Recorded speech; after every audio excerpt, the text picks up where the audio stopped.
Ginpakigbahin sa Department of Agriculture kan DA Western Visayas kung ano bala kadugay ang pagtapik sang African Swine Fever o kan ASF.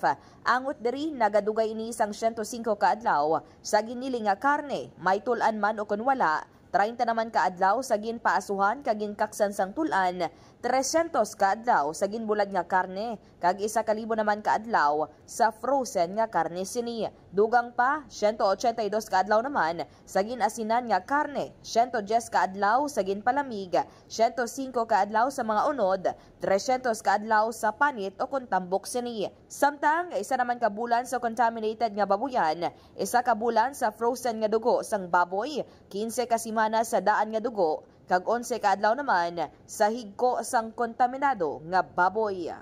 Sa karon padayon pang pagtipon sang Department of Agriculture sa mga datos na tuhoy sa kaso sang African Swine Fever diri sa Western Visayas. Report nagikan sa DA Region 6 ni sa K5, Kim Montaño Caluyo kag para sa Kampiyon nga Balita, Serbisyo Publiko kag Kalingawan sa Iloilo. K5 News FM.